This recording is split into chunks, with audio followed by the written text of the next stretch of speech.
Hey everybody, Michael Davis here. Welcome to Bone2Pick, and we are so fortunate today to have one of the great bass trombone players anywhere in the world, George Curran, with us, and we're so happy that he's made the trip up to New City. George has been the bass trombonist with the New York Philharmonic since 2013. Prior to that, he held the same position with the Atlanta Symphony for 8 years, and prior to that, he was the bass trombonist with the New World Symphony for 3 years.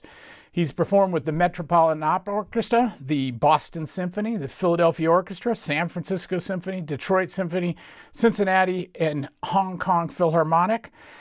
He is a renowned chamber musician as well, a founding member of the Atlanta Trombone Project, as well as the Southeast Trombone Symposium, which has become one of the most important trombone festivals anywhere in the world. He's also very well known as a soloist, contributing to the landmark recording Beautiful Noise. He's had several works written for him as a soloist. He's released one CD, Vital Signs.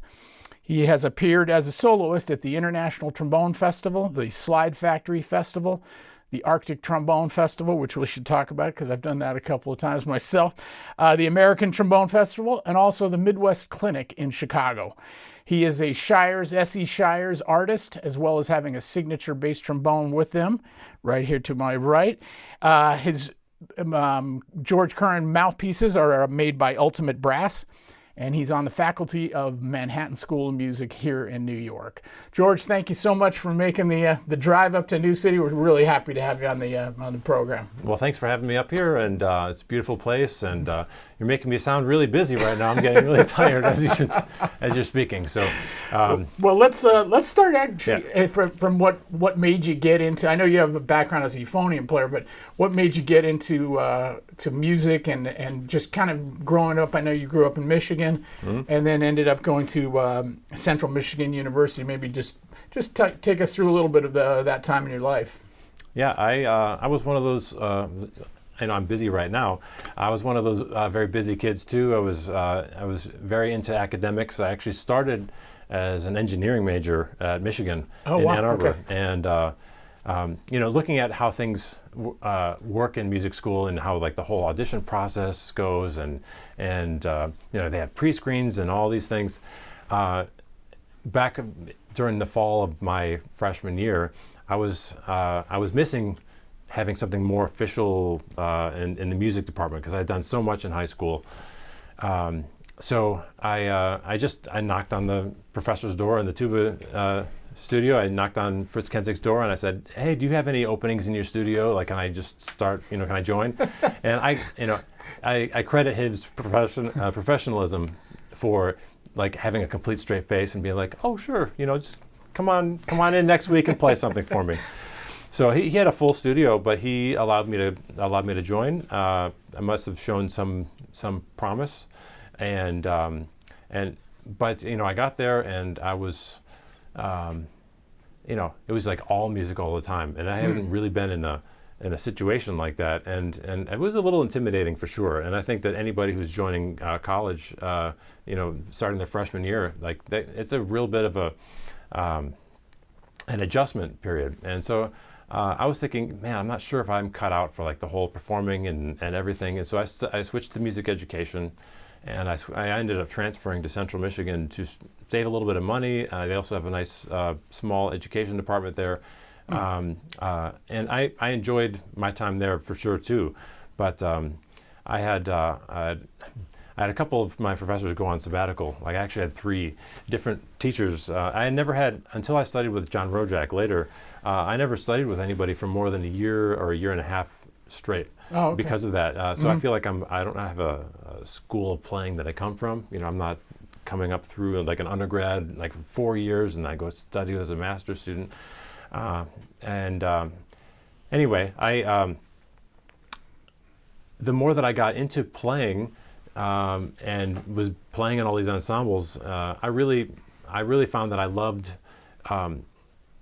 music, but I also loved specifically the ensemble part of it, like playing in a group. And I really, when I decided that I wanted to go on for a graduate degree, that was one of the things that I thought really hard about. I had to figure out what is it that I like about being a musician, I liked teaching, and all of us teach, and but I liked teaching, but I wasn't, and I liked playing out soloistically and doing chamber music, but I felt like the large ensembles were, if I could make that work, that would be amazing.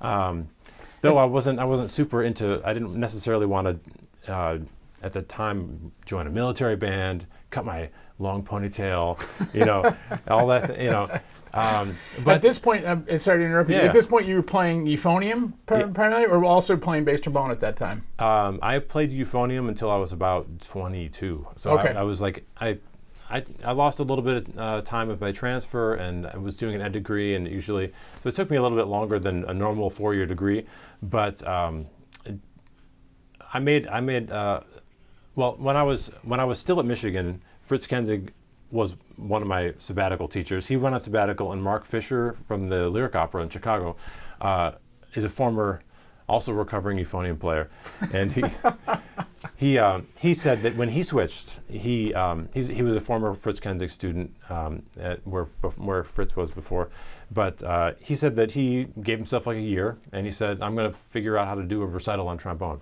And I sort of did something similar to that, and to see if I could play trombone, and I figured I've waited long enough to make this decision.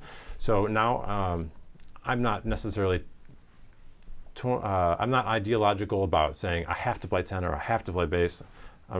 What's the shortest route, and do I really want to be the person playing bolero, or do I want to go off doing recitals, or do I like the ensemble? So anyway, so I in this recital that I put together, I played a little tenor. I borrowed an old Conn single valve bass from the studio. I played that on some things, and I really enjoyed the sound. I like that lower valve range.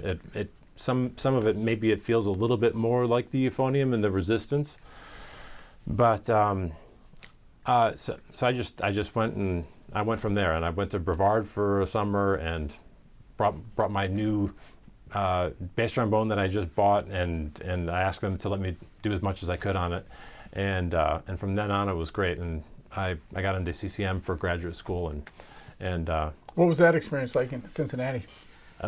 it was great. I had had a little bit of a semi-conservatory atmosphere when I was at Michigan, and so it wasn't completely like a shock to come back to something that was a lot more performance-based. It was also a lot more graduate student heavy. Like at Central Michigan, there'd be a couple of grad students in a studio of 20 people, and then in Central, at CCM, it's like 2/3 or more graduate student. So people were maybe a little more mature, a little more just educated because they've been around for a little longer. I got to start freelancing around in the area there. I got to sub with the orchestra there, or play extra there once or twice, and played in Dayton and Louisville and a few things. I just tried to get on all the sub lists. It seemed like there was a nice amount of freelancing opportunity there, and I just took as much opportunity as I could. I started as a student of David Vining, and then in the second year there, Pete Norton joined. I think it was his very first time joining CCM as a faculty member. So I was technically his first student, but he'd been teaching a lot. He had a lot of great students on the side, because I think he enjoyed teaching too. So he did a lot of great things for me, especially with the technique and articulation, which is, I feel like I was very green at that point, really not having played that much trombone up until then. Wow.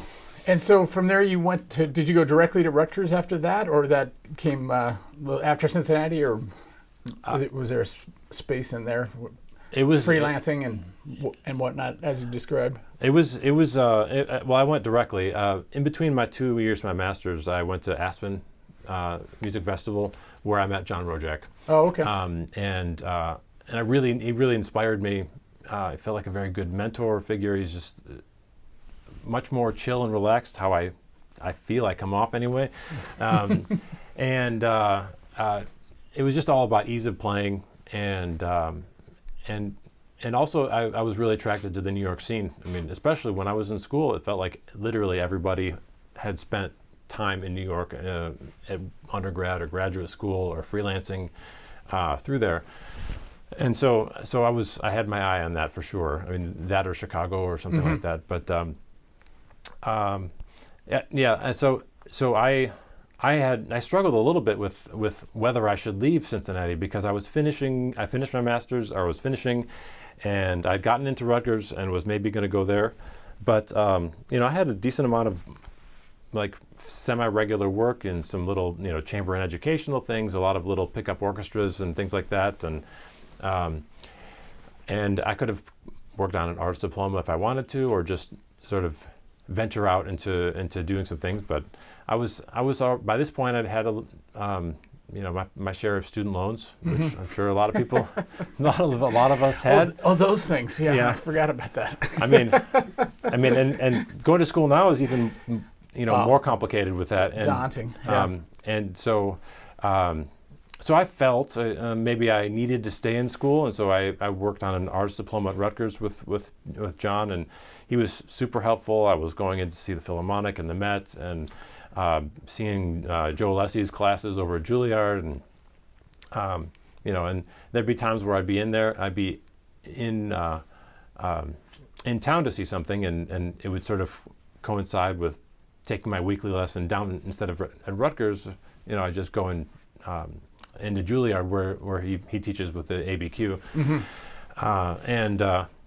I felt like I could taste it. I was so close to being around all these people that it made me really hungry. So that's a great thing about New York for sure. Is it it's definitely it's in its own unique atmosphere in terms of inspiring and being around all these great players, and same thing in the the freelance world, the same kind of feeling, especially when you're just getting started. It's really very infectious in a way, in a really positive kind of way.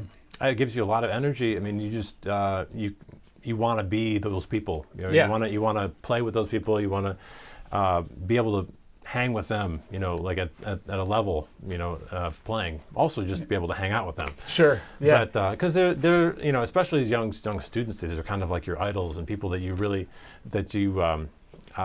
want to be like, and to get there really motivated me, and I was just working hard every day. That's cool. Well, and then your first full-time job you landed with New World Symphony. What was that experience like for you? Well, yeah, New World Symphony is like it sort of bridges this gap between professional and student level, because it's like a fellowship program that can go like up to 3 or 4 years. Michael Tilson Thomas started it, and he was down there like 8 weeks or so. And considering how much in demand he was, both in San Francisco and London and all over the place, and with his conducting, he didn't really need to spend that much time there. Like, I feel like he really, looking back at how busy conductors are these days, how much time he spent down there was really a gift for us down there. In my second year, I had a room in one of the old buildings. I think it's not even there anymore. But if you looked like you press your face up against the glass, you could kind of see this much little beach, and ocean view. But for me, I had a great time. I mean, I know a lot of people there were like really ready, and I felt like I was like they were really ready to win jobs. And a lot of people that I played with, the success rate is really high. And for the people that don't end up in music, it's usually because like, I just wanted to be a lawyer. Yeah. I wanted to make more money than I could possibly make doing this or whatever. So, and I actually just came back from playing with, well, you mentioned all my busy work. I played euphonium with Detroit Symphony last week. Oh, nice. And my old standmate, Dennis Nolte, who's the tuba player there, we were together, we played together in New World. And it's kind of like they pay you enough so that you have food on the table, but like, nothing else, and so you can't stay there, right? Right. Like right. it's I like to call this like orchestral finishing school, and yeah, it was fantastic to be in the practice floor where all these people are practicing, and it's not just brass excerpts. You're hearing the violinists playing, Don Juan and all these things, and mock auditions with people, and a lot of people like to come down and teach there, and it'd be great faculty. I just worked really hard and absorbed all the great playing. I feel like being around good players promotes so many good habits in your playing, not just sound, which is probably pretty obvious, but things like rhythm and articulation, but approach to phrasing and musicality, and just overall love and drive of to making the best music you can. Yeah. So that must have been quite a thrill to win the position with Atlanta then, coming out of that. And it's almost like it went exactly as you planned to get a job, and that's such a great orchestra as well. So what was the experience like in Atlanta? Yeah, I mean, I think that's one of those preparation meets opportunity moments. And I remember at the end of my last year in New World, I was thinking, man, I started late, but like I can feel the opportunity starting to dry up, right? My window of when I get out of here, I'm going to need to get a full-time job doing something, because I'm going to have my loans coming due. Yeah. And all that, and I've worked really hard. I've gotten very close, and I've known a lot of people who faced that same moment where they invested so much of their career, their education, and really got close and were amazing players, but then just didn't get a break. Certainly I worked hard, but I also feel very lucky to have had the things go my way. Like, I was playing well at that point. Actually, it was I won the Atlanta audition like a week after I won Rochester up in New York. Oh wow, okay. But like, if you're kind of in the person who's ready, you're probably going to be doing well at a bunch of auditions in a row. Right. So yeah, I mean, I felt I knew there hadn't been any real auditions for like almost 4 years for bass trombone. There was this really dry period where like the lyric opera had happened, and then it was over 3 years. And so I was thinking, what am I doing here? Like, I've got to face the real world at some point. So if things don't work out in the next little bit, I might have to work. So I prepared this saying, look, I'm just going to do the best I can and see what happens. I can't force people to choose me, right? And that was my last hill that I needed to climb. Was I really wanted everybody to like my playing, and I wanted to prove to them that I could do these things, but really you can't prove it to anybody. You just go, and sometimes you're the guy. So. Well, that's great, and thanks for sharing that, because I think it's really helpful for younger folks, especially to know that somebody that's had the tremendous success that you've had. You feel that vulnerability when you're getting ready to jump into the deep end of the pool, and it's always always good to hear it from somebody who experienced it and obviously climbed through it and had a great deal of success. Well, in 2013, you talk about it, if you want to call it a break, but you certainly hit the ball out of the park by getting appointed to the New York Philharmonic. That must have been a thrill and overwhelming, and all of the above, I guess. What was that like for you? Yeah, my wife Katie is a clarinet player, and she was in the Coast Guard band when I joined Atlanta. So she had a full-time gig. She was good to go, and then I got this gig, and we talked about it, and she's like, "Yeah, I'll leave," but she's already been uprooted once by this point. For us to move to Atlanta, we had literally, I think a year before I went up to New York, we bought a house. Finally, we've been renting a house forever, and because as a bass trombone player, you need to have guarantee of practice space, and playing in the newer apartments, especially in Atlanta. Like, I know Colin had told me, Colin Williams was principal there at the time, and he said, no matter what you do when you get started here, look for a house, because when I was living in an apartment down near the hall, I got kicked out of my apartment within 3 weeks. Because of the practicing. Because of the practicing, wow. Yeah, like so. Yeah. Like he lost his lease and all that. So, so yeah, I had been very comfortable. Bill Thomas, who was the second trombone player in Atlanta before he won the Zurich Tone Hall Orchestra position, when I told him that I'd put down an offer on a house, he's like, "Don't do it. You're going to win a job now." So I guess he was right. But so in 2012, technically, I played 1 year in 2012-13 season, but I wasn't an official member. I was a rental. Okay. For the year. In the spring of 2012, I was one of 3 finalists for the Boston Symphony audition that Jim Markey won. Yeah. And he coincidentally opened up a position in New York, and they'd had some openings, like the associate job was had been open since Nitzan had left, and they wanted to make sure that they weren't subbing out a new person every week. And so they wanted to, if possible, appoint somebody for a 1-year position. So I think they called a lot of people and a lot of good people, and some people, well, I've heard rumors. I don't know who they asked, but I know that some people were not allowed to, like they were denied by management. So I was able to twist arms in Atlanta to allow me to take a year leave. And so I played up there for the year. And it was fantastic to play with this legendary section. Of course. Yeah. I didn't really know too many people, like had never met actually too many of the people. I mean, really, Joe had come down to do master classes at New World when I was there, but everybody else I knew just sort of by sight, or by listening, and so I was certainly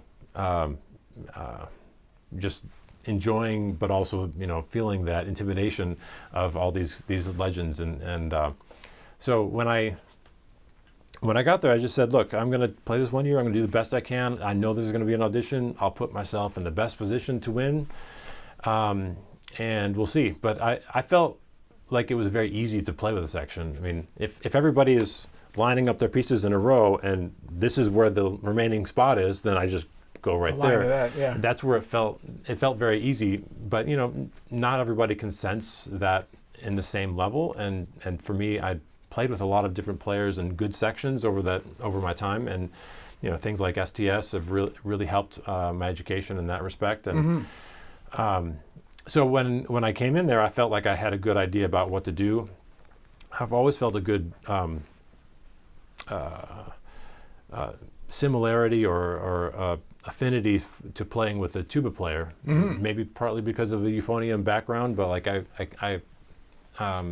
but then also, and it's very easy to follow people like Joe and Dave. I mean, Joe's maybe one of the most legendary principal trombone players of all time, but Dave, I mean, in addition to being maybe one of the strongest second trombone players ever, he's also like a piano tuner, and like these guys have great sense of pitch. Yeah. And then Al is sitting right there laying down everything, and so it was very easy to fit in.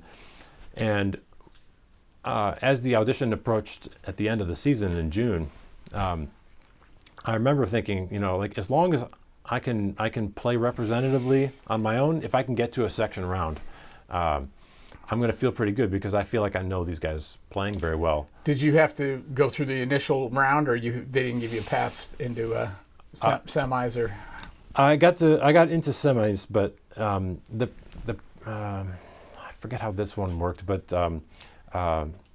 there was a preliminary round. I think at that time they had the option. You can either send a tape or you could play live, and that would be your prelim. So you could send your tape, and if you advance, then you go straight into semifinals.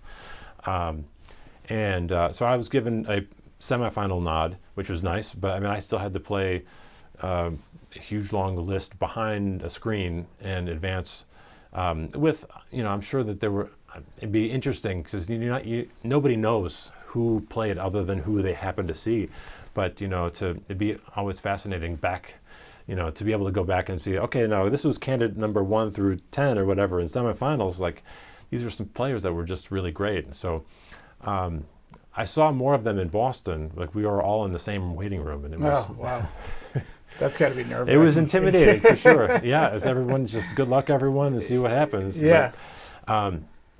But I played the Boats of New Orleans with piano.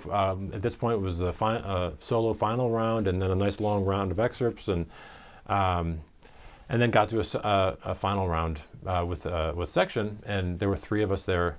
I'm going to misremember, so I'm not going to go there. But Okay.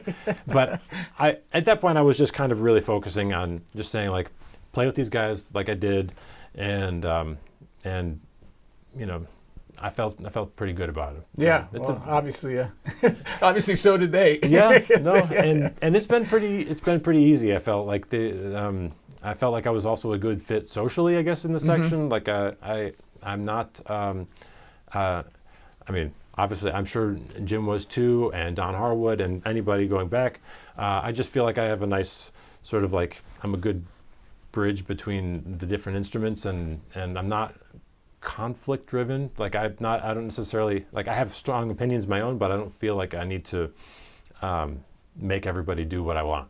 So, well, what a healthy way to approach it. And I think you just touched on something that's super important, in that it's you identified the musicianship that was going on, and just decided, I'm going to just fit in here. And I think that's, boy, a lesson that I would give to younger players so much. I mean, boy. So learn from the best, like what George just said. It's really important. I hope everybody is enjoying the interview with George as much as I am. He is a very special player and a special human being as well. Just wanted to take a second to ask you to please subscribe to us on YouTube, like us on Facebook, like us on Instagram, share it with your friends.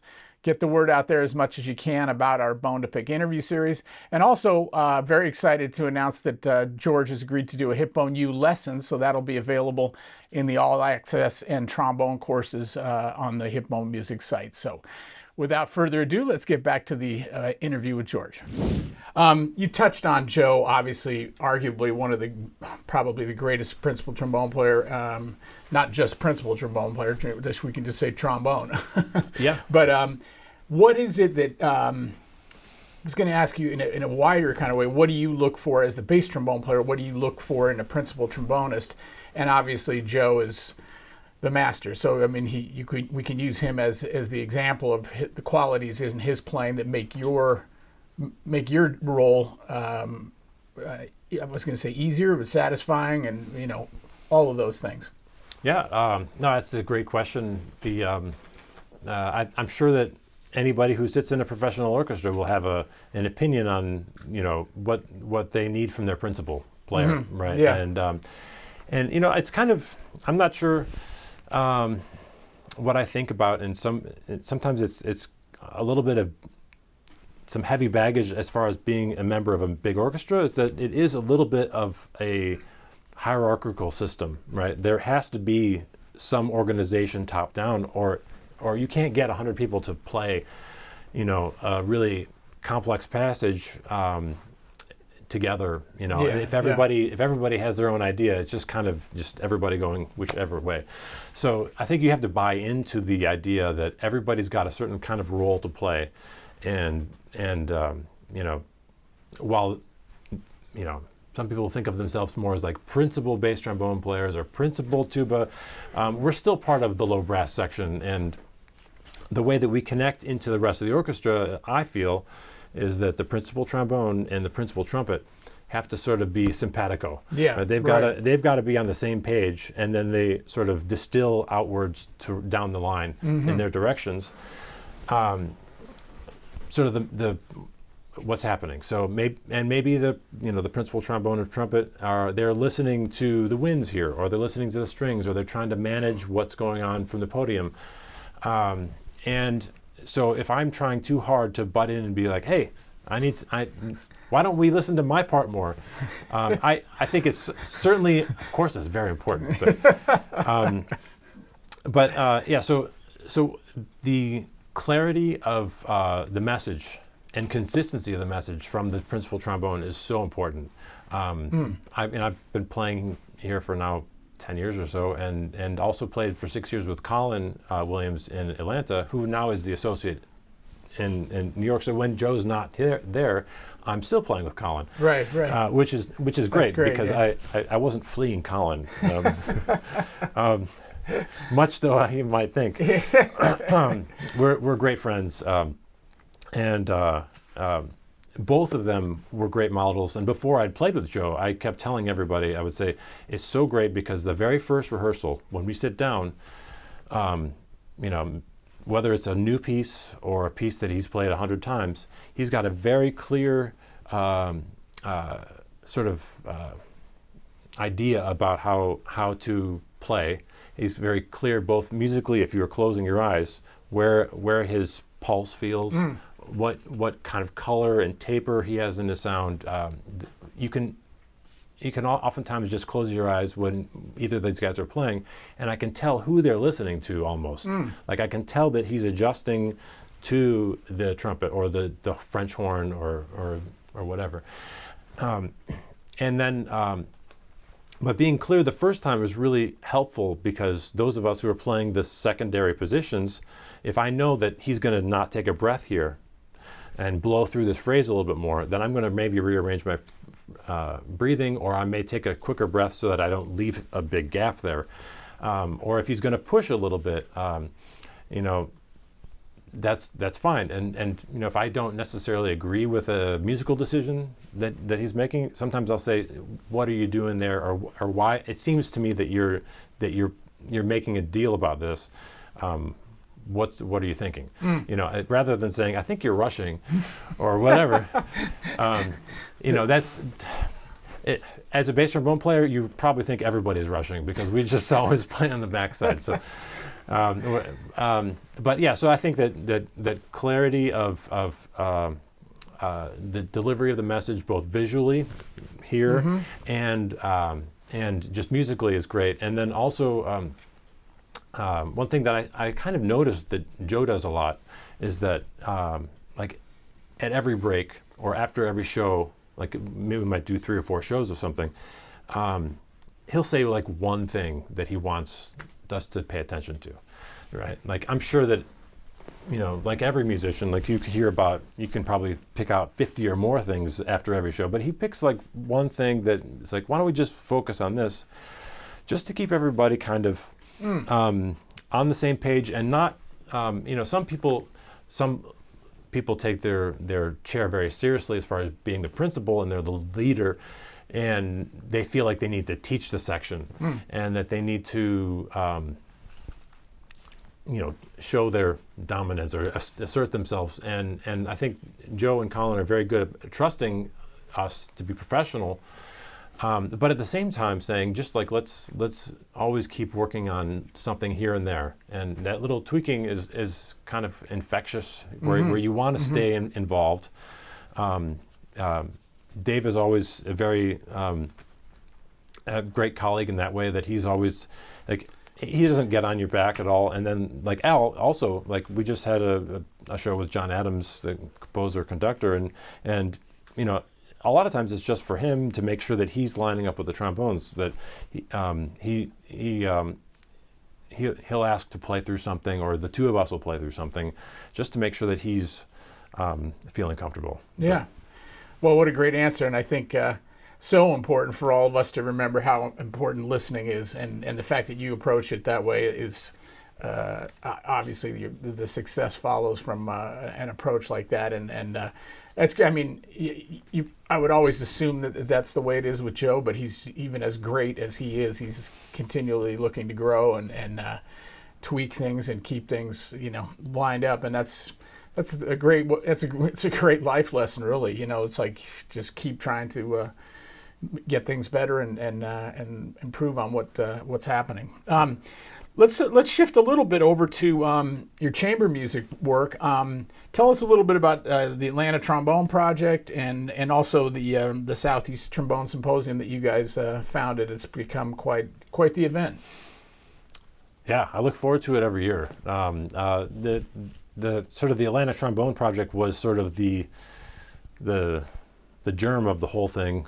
We had a sort of relatively new trombone section in Atlanta. Colin had been there for a couple of years before I joined, and then Bill Thomas joined. I think he was in the Navy band, and then Jacksonville, and then he joined a second trombone player, and we wanted to do something, like, I don't know necessarily what, but we felt like we needed to sort of give ourselves some seasoning. We needed to get some experience. We needed to gel, and to make it, it's going to make it more fun. It would make it more fun, especially if you don't wait like down the road to try to figure out what things are, because by that point you're kind of set in your ways. So almost right after Bill joined, we said, well, let's play some trios, let's do some things, let's the Atlanta Trombone Project CD is called Roadwork, and I'm sure it's floating around there somewhere in the ether. But we each played a solo. We played. Colin and I played Conversation, the Charlie Small duet, and we played a couple of trios with piano, and one the Bourgeois has percussion too. And I thought it was a great opportunity for us to do a nice project together, and who knew, that we would literally all be out of that section within a few years. Yeah. But I thought that was also just an opportunity for us to push each other in a good way. I think also just giving yourself a project is so important. If you're one of the things that I know that when I went through school was a lot of times, you're freshman, sophomore, maybe junior or senior, and you're like, how do I get from here to playing like your favorite player in this big orchestra, or in your other chamber group or soloist or whatever? How do I get from here, this such a far distance? And yes, this may be the long-term goal, but you're never going to get there by just trying to like head to this long goal. Like, you need to think of little projects that are incrementally going to break this up. 100%. Yeah. And take on projects and responsibilities that they'll be fun on their own independently, good projects on their own, but also are literally directly in line with your development, where you want it to go. And so, for if you're in school, things like doing recitals or getting together when forming a quartet, or talking to the people who write music in your school, your composing students, and trying to get them to write you something, or getting into recording people's recitals. Like, all these things are potentially directly in your career path of development that aren't really part of what you would call like the spoon-fed pedagogy that you're going to be getting as part of the institution. Like, these are things that you've elected to sort of call them your electives. Like, So anyway, so we wanted to be a good trombone section. We wanted to figure out how to play together, and this project was good for all of us. No doubt, that's awesome. And when we came out with the CD, it was also sort of concurrent to our first STS, and we recorded it down at Columbus State with Brad Palmer, and I think that it was also an opportunity to sort of, I don't want to say that it was pushing the CD. We had like 18 kids for the first time, so like, it wasn't like we were going to have this bring down this huge box of CDs and say, look, now buy our CD.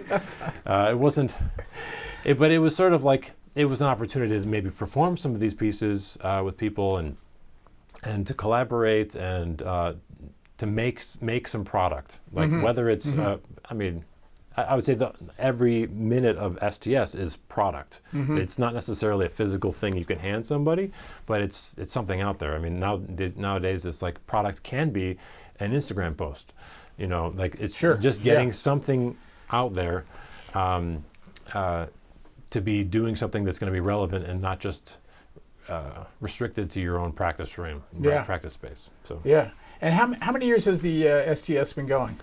I think those both came out, or both started around 2010. Okay. So, there was a year where the ITF was down in Atlanta, or at Columbus State. Right. And then after COVID, there was an ITF / well, actually, during the year, my rental in New York, I didn't come down here. That was the year when the ITF was down there. So I didn't miss that one because it wasn't an STS. And then a couple of years ago, there was one that was back in Columbus. It was this ITF and STS had like a intersection there. So wow, that's cool. But yeah, so it's become a little bit of an institution. For sure, yeah, absolutely. And Yeah, I really like what you said about projects and just getting bite-sized chunks. My goofball way of always saying is how to eat an elephant one bite at a time, and it's so difficult to keep that in our head some of the times. When we feel overwhelmed with the enormity of what if you have big goals and all that, but having those bite-sized chunks really super important. Talk a little bit about your solo record, Vital Signs, and then also you were featured on A Beautiful Noise, and I know that was kind of a landmark recording featuring a number of great trombone players. How's that been for you in terms of a whole different element in your career? Yeah, that was definitely sort of were sort of around the same time as each other. I think there was also a CD that the Columbus State came out called Legacy. That was sort of maybe just a little bit after that. It was Legacy is the name of the hall down at Columbus State. Oh, okay. And also, it sort of has its own meaning of creating a legacy too. But yeah, so Vital Signs is the name of the recording that I released, and it's short for the marquee piece on the album is called Vital Signs of Planet Earth. And it's a big concerto written by David Gillingham, who coincidentally wrote some nice euphonium music, so that's how I knew him. But he also taught until he retired at Central Michigan University. So I got to know him while I was a student there, and he has a really cool sonata that he wrote quite a while back that I think is part of the repertoire.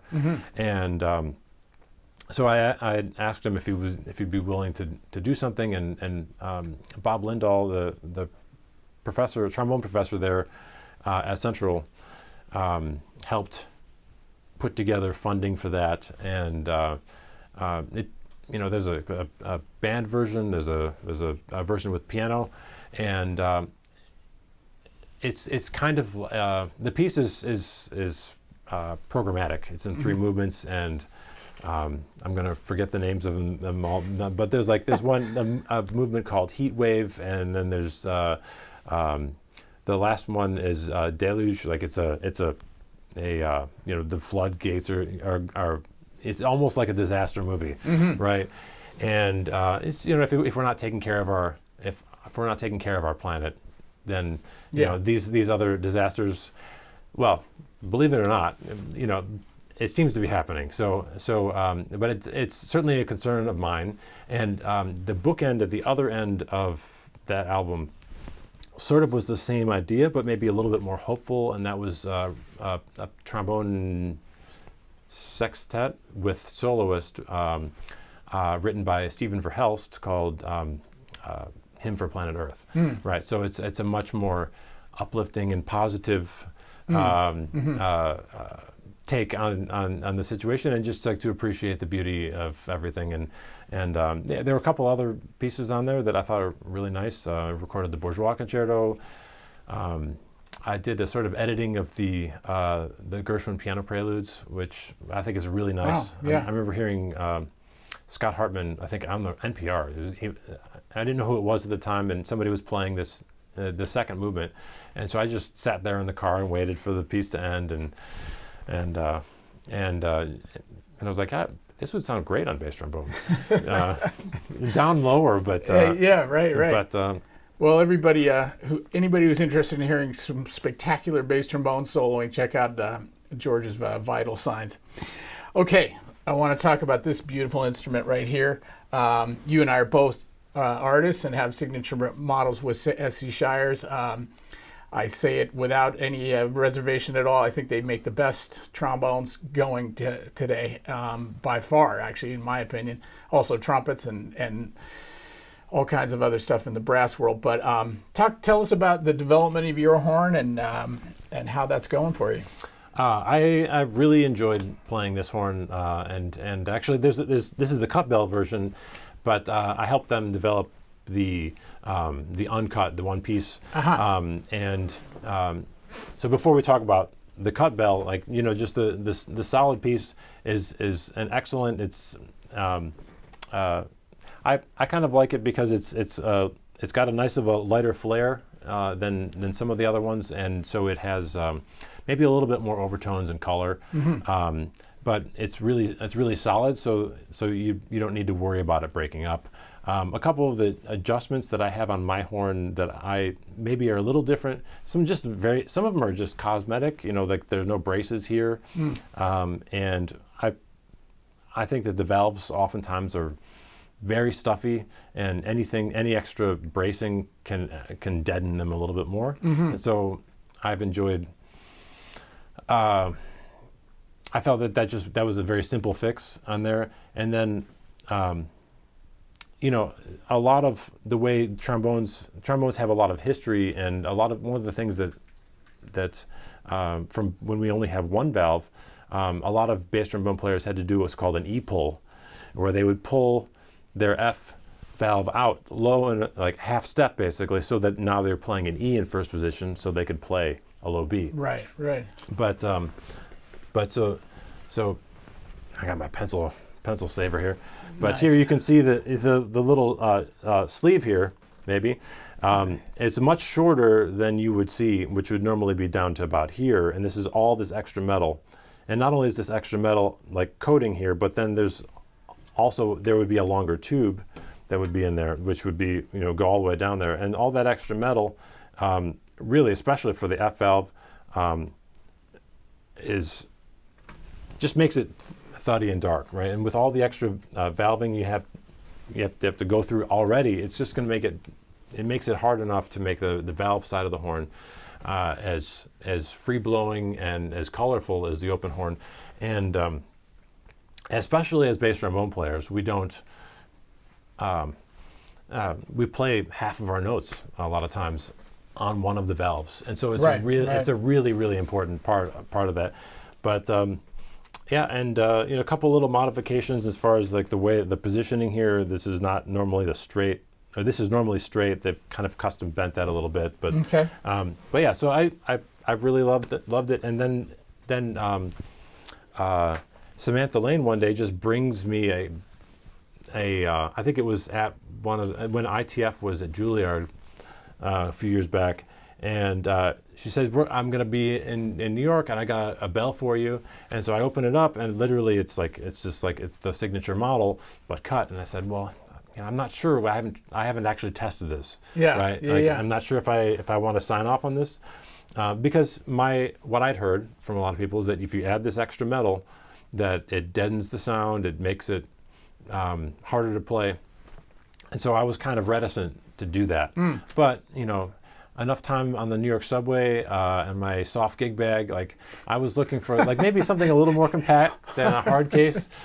I bumped one too many people over my time. Anyway, so I tried it, and to be honest, I've never gone back. I really like it about as much as like they both sound slightly different than each other, but like I feel like the consistency and articulation feels even better.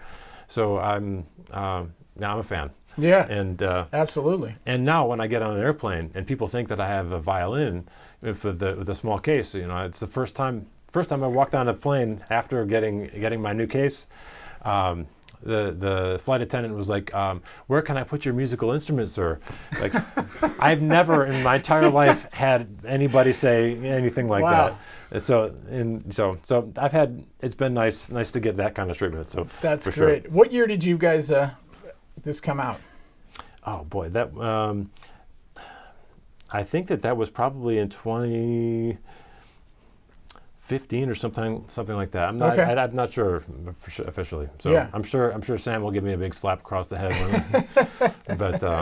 But they work so hard, and they're literally willing to let you do anything you want. And certainly visiting the Shires shop up in outside of Boston is awesome. Like if you're looking for components, if you want a tour of the shop, you can even do that kind of project online. They have these Alexis Smith will give you a virtual tour and walk you through. So if I've actually helped with some schools where we went and did a virtual tour with a trombone studio, and they walked you through things, and you want to see what you spend so much time with, like how it's made, what kinds of things are important. And if there was one piece of advice I'd give you if you're ever going to go try out an instrument, is just go play the normal way you play. Like, don't try to adjust to the instrument. As the euphonium player in me always wants to bend things sharp and flat, and Right. and adjusting the trombone, that was maybe one of the first things that I had to really get used to, is just blowing straight down the center.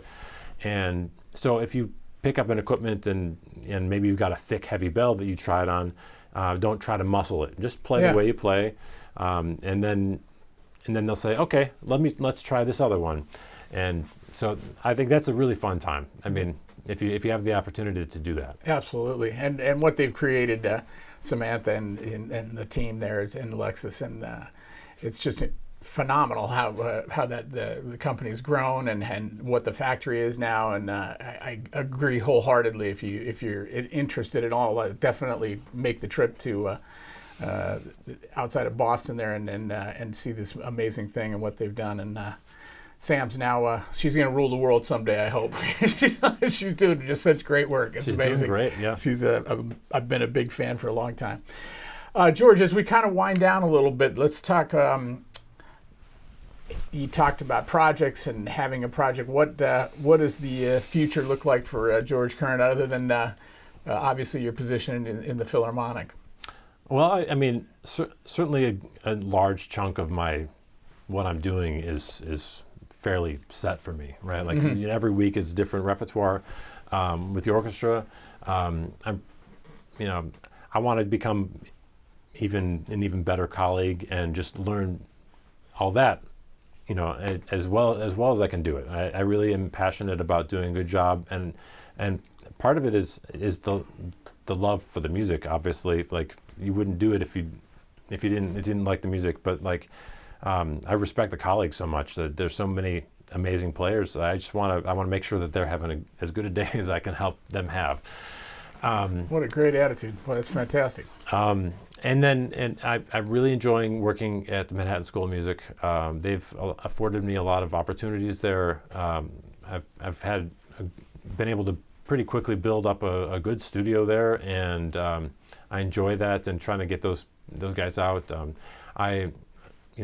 STS every year is a totally different animal. We bring in different guest artists every year, and just sort of like the satellite inner kind of middle-sized circle of like people who come regularly. It's different every year, and so we're promoting new music that we're either commissioning. I'll do other festivals and things too, but there's not usually that much time, especially I've got an 8-year-old daughter, almost 9-year-old daughter at home, and that time is pretty fleeting. So, I'm not opposed to doing more recording. I do like recording. I really like chamber music too. Like, it's been a lot of fun. To do the chamber music that we do. Maybe we focused a little bit more on that recently with STS, and getting some new people to write music, whether it's through like sole commissioning or through a consortium of other people. I'm always trying to plan out, either for STS or other things that I'm going to play, how to make sure we're getting new music played, a diverse group of composers that we're going to be bringing when I'm signing on to projects, I think that this is maybe just about the best time that I can think of as far as being a bass trombone player, for seeing new music and good music, and music that is challenging and interesting for being written for us right now. So I think there are a lot of people who are writing really good tunes that are idiomatic for the bass trombone. I'm excited for the future for at least for bass trombone, but also brass in general, I think. Yeah, I totally agree. And there's the bass trombone, you've certainly contributed to that positivity and that growth in the instrument. So that's a tribute to yourself as well. And we kind of like generally close out. You've offered so many great pieces of advice to our younger members of the audience. But if you have any specific advice for young players coming up right now, as I'm sure you give it to your students all the time, but like it's the daunting challenge of trying to land that job, and you kind of touched on it. But as we close out, any last thoughts on just advice you would give younger players coming up today? Yeah, I mean, I would say that it's whether it's classical music or chamber music or any other kind of performance-based industry is competitive, right? And it's a difficult road, but all the roads are difficult. Like if I was going to start as an engineering student, and I was thinking of the road that I was going to have to be traveling, or think of another field that you'd be in. Like they're all difficult fields. So boy, that's so true. Like we always, musicians, I think we get into that woe is me kind of thing because it's daunting. But everything's daunting now. I mean, there's a lot of competition everywhere. Yeah, and so I think that if you're thinking about what you want to commit your life to, I think that committing your life to something that you love is something that maybe is something that contributes positively to the overall, human experience. It's something that maybe is positive to your own quality of life. Mm-hmm. Thinking about different different professions. I mean, music is you sit at home and you practice, you have rehearsals, you have concerts, and I always joke that I'm one of the only people that I know other musicians, where at the end of a day of work, 1,000 people stand up and clap for you. Like it's like good job. It's like it's pretty inspiring. People come from all over the place and to see whatever group you're in, right? They want to see you play, and people want you to succeed, right? So I think that when you're looking at doing music, find what you love about it. Find what your personality, think about your personality type and what is going to be the best niche for you in the music industry. Mm-hmm. If you're this person who just is much more extroverted and maybe that you may be the TikTok guru, right? Or if you're a person who's much more relaxed, or you do like being in front of the computer and working on stuff, maybe there's recording and other things that you can do, or arranging.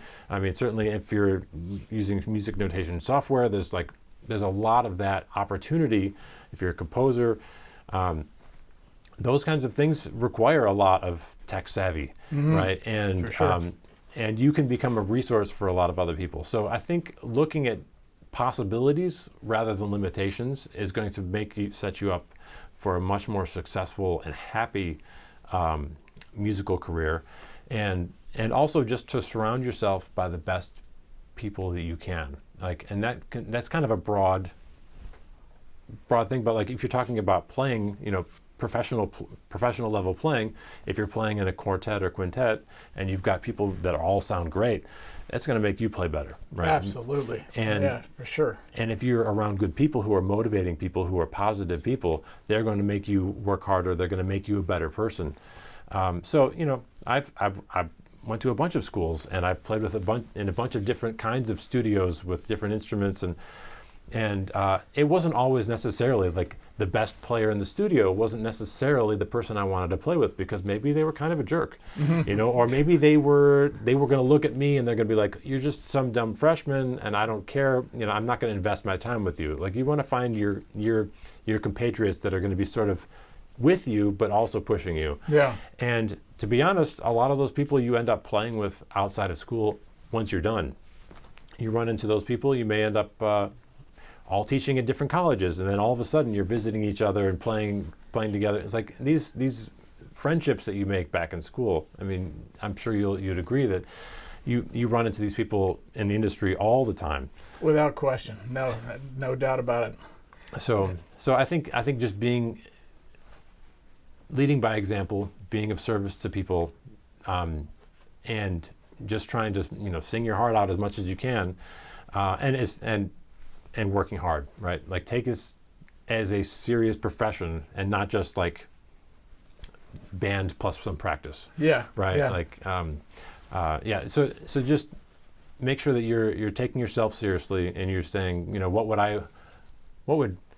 would me 10 years from now look back about what I'm doing right now? They say, are you really taking this seriously, or are you just kind of floating along? So really try to own it, and the commitment that you give will be given back to you every single day after that point. You will really feel it. Yeah. So that's awesome. Well, George, what a pleasure, man, and inspiration. Thank you for having me. It's been great. I appreciate you coming up, and it's great to hear your thoughts and your memories about your incredible career. I'm sure all of us are going to continue to follow George and all the great work that he's doing, both as a soloist, chamber musician, and of course with the New York Philharmonic. So I hope you enjoyed this as much as I did. I had a blast today talking to George, and we will see all of you next time on Bone2Pick.